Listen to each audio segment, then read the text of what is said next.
Assalamualaikum warahmatullahi wabarakatuh. Salam sejahtera untuk kita semua. Selamat berjumpa kembali dalam Ujar Unpam Mengajar.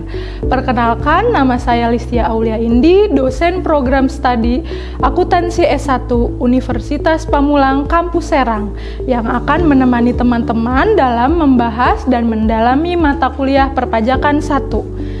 Materi yang akan dibahas kali ini yaitu PPh pasal 21 untuk karyawan tetap. Kemudian akan dilanjutkan dengan pengertian PPh, cara perhitungan, dan akan diakhiri dengan contoh-contoh perhitungan PPh 21 untuk karyawan tetap. Materi ini akan disajikan selama 15 menit ke depan. Jadi jangan sampai terlewatkan, tonton terus di Sasmita Jaya TV, berbagi untuk negeri.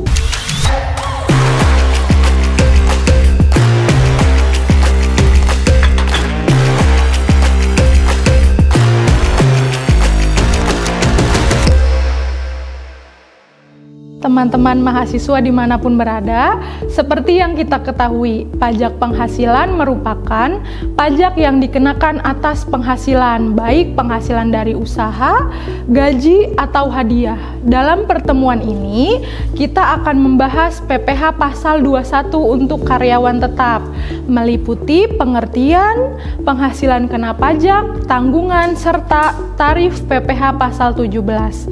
Sebagai penutup, kita akan membahas contoh nyata perhitungan PPh pasal 21 untuk karyawan tetap dengan menggunakan tarif PPh pasal 17. Penasaran dengan materi kali ini? Mari kita mulai pembahasannya. Pengertian pajak penghasilan. Pajak penghasilan merupakan pajak yang dikenakan atas penghasilan, di mana penghasilan yang dimaksud adalah setiap penambahan kemampuan ekonomis yang diterima atau diperoleh oleh wajib pajak, baik dalam negeri maupun luar negeri. Penghasilan yang dimaksud meliputi usaha, gaji, serta hadiah. Nah, untuk pertemuan kali ini kita akan fokus untuk membahas penghasilan dari karyawan tetap. Yang pertama, kita akan bahas perhitungan menggunakan tarif pasal 17. Untuk mengetahui berapa tarif pasal 17 yang akan dikenakan atas penghasilan, kita harus terlebih dahulu mengetahui penghasilan kena pajak dari wajib pajak perorangan.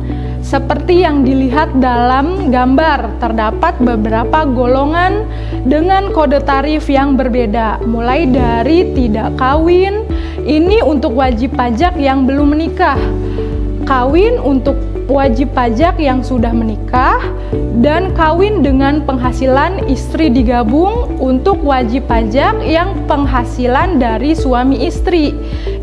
Jadi istrinya itu memiliki penghasilan. Untuk kode tidak kawin ditulis dengan kode TK. Untuk kawin ditulis dengan K. Untuk PTKP, wajib pajak itu 54 juta. Dan apabila memiliki tanggungan ditambah dengan 4.500.000. Wajib pajak hanya boleh memiliki tanggungan paling banyak itu 3 tanggungan. Seperti dalam slide, untuk golongan tidak kawin, PTKP dengan kode TK yaitu 54 juta. Jika memiliki tanggungan 1, kodenya adalah TK1 dengan PTKP 54 juta ditambah 4.500.000. Jadi totalnya adalah 58.500.000. Jika memiliki tanggungan 2 orang, kodenya adalah TK2 dengan PTKP 54 juta ditambah 4.500.000 ditambah lagi 4.500.000. Totalnya 63 juta. Begitu pun memiliki tanggungan 3, kodenya adalah TK3 dengan PTKP 54 juta ditambah 4.500.000 ditambah 4.500.000 ditambah lagi 4.500.000, totalnya 67.500.000. Selanjutnya untuk golongan kawin PTKP dengan kode K yaitu 54 juta ditambah 4.500 totalnya adalah 58.500. Jika memiliki anak satu orang kodenya K1 dengan PTKP 54 juta ditambah 4.500 ditambah 4.500 totalnya 63 juta. Begitupun seterusnya. Terakhir, untuk golongan kawin dengan penghasilan istri digabung, PTKP dengan kode K, yaitu 54 juta untuk wajib pajak suami, ditambah 54 juta untuk wajib pajak istri, totalnya adalah 108 juta. Jika memiliki satu orang, anak kodenya adalah K1 dengan PTKP 54 juta untuk wajib pajak suami, ditambah 54 juta untuk wajib pajak istri, ditambah 4.500, totalnya adalah 112.500. Jika memiliki dua orang anak, kodenya adalah K2 dengan PTKP 54 juta untuk wajib pajak suami, ditambah 54 juta untuk wajib pajak istri, ditambah 4.500, ditambah 4.500, totalnya 117 juta. Begitupun seterusnya. Tanggungan. Di dalam tanggungan ada namanya tanggungan sedarah dan tanggungan semendak. Tanggungan sedarah adalah pertalian kekeluargaan antara orang-orang yang merupakan keturunan dari yang lain atau orang-orang yang mempunyai bapak asal yang sama. Hubungan keluarga sedarah tersebut dihitung dengan jumlah kelahiran yang mana setiap kelahiran disebut dengan derajat. Garis keturunan lurus berarti urutan derajat antara orang-orang yang merupakan keturunan yang lain. Tarif PPh pasal 17. Untuk penghasilan 0 sampai dengan 60 juta, tarifnya adalah 5%. Untuk penghasilan di atas 60 juta sampai dengan 250 juta, tarifnya adalah 15%. Untuk penghasilan di atas 250 juta sampai dengan 500 juta, tarifnya adalah 25%. Untuk penghasilan di atas 500 juta sampai dengan 5 miliar, tarifnya adalah 30%. Terakhir, untuk penghasilan 5 miliar, tarifnya adalah 35%. Cara perhitungan PPh 21 karyawan tetap dengan menggunakan tarif pasal 17 penghasilan per bulan meliputi gaji pokok ditambah dengan tunjangan-tunjangan, ditambah lembur, ditambah bonus, ditambah premi asuransi yang dibayar perusahaan. Setelah itu dijumlahkan dan disebut dengan penghasilan bruto per bulan. Selanjutnya dikurangin biaya jabatan 5%. Untuk biaya jabatan 5%, batas per bulan yaitu 500.000 dan batas per tahun yaitu 6 juta. Jadi kalau biaya jabatan per bulan 550.000 ya dikurangi jadi hanya 500.000. Begitupun biaya jabatan per tahun. Jika biaya jabatan per tahun 6.500.000, maka yang dikurangi biaya jabatan hanya 6 juta. Selanjutnya penghasilan bruto dikurangin dengan iuran pensiun JHT yang dibayar pegawai, kemudian ditotal, maka akan menghasilkan penghasilan neto per bulan. Selanjutnya, setelah kita mengetahui berapa penghasilan neto sebulan, maka kita akan kalikan 12 dan akan menghasilkan total neto setahun.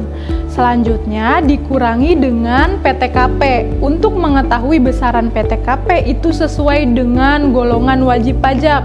Apakah dia termasuk golongan tidak kawin atau kawin, seperti yang dijelaskan sebelumnya. Jika sudah dikurangi dengan PTKP, maka total tersebut dan penghasilan kena pajak atau PKP. Terakhir, setelah mengetahui berapa penghasilan kena pajak, maka dihitunglah berapa PPh 21-nya. Caranya yaitu PKP dikalikan dengan tarif pasal 17. Jika menginginkan PPh 21 sebulan, maka PPh 21 tadi dibagi dengan jumlah bulan dalam setahun, yaitu 12. Di akhir, saya akan memberikan contoh perhitungan menggunakan tarif PPh pasal 17.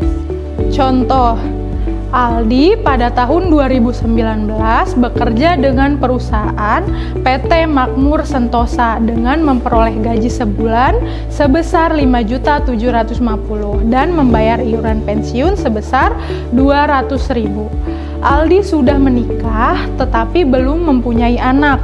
Pada bulan Januari, penghasilan Aldi hanya gaji. Berapakah PPh 21 yang harus dibayar Aldi?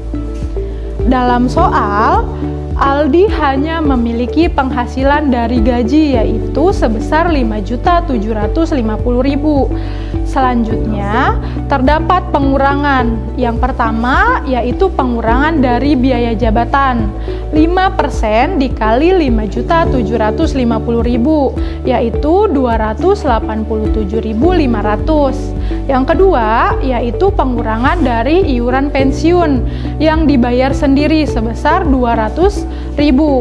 Gaji 5.750.000 dikurangi biaya jabatan 287.500 dan dikurangi iuran pensiun, totalnya adalah 5.262.500 yang disebut juga dengan penghasilan neto sebulan.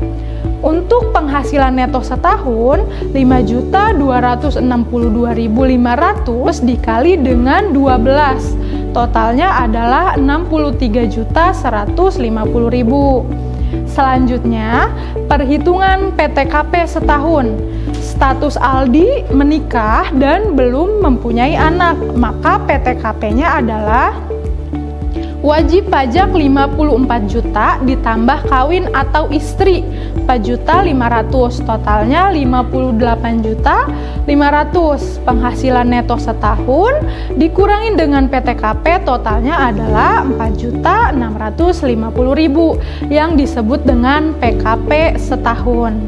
Terakhir, PPh 21 terutang setahun dikenakan tarif PPh pasal 17 5% karena penghasilan kena pajak atau PKP-nya di bawah 60 juta, maka 5% dikali 4.650.000 adalah 232.500, atau jika dihitung per bulan, maka PPh 21 per bulan Aldi 232.500 dibagi dengan 12, yaitu berarti Rp19.375. Teman-teman semua, berdasarkan kepada hasil diskusi kita hari ini, maka kita tarik kesimpulan yaitu PPh 21 merupakan pajak atas penghasilan yang diterima karyawan tetap yang dipotong oleh pemberi kerja setiap bulan. Dalam perhitungannya perlu memperhatikan komponen penghasilan bruto, pengurangan seperti biaya jabatan dan iuran pensiun, serta penghasilan tidak kena pajak atau PTKP.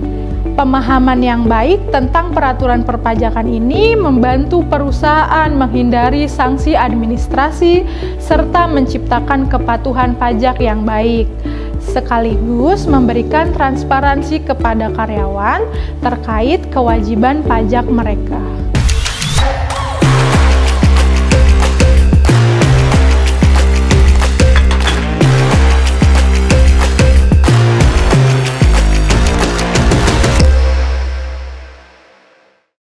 Alhamdulillah, materi pertemuan ini telah kita pelajari bersama-sama.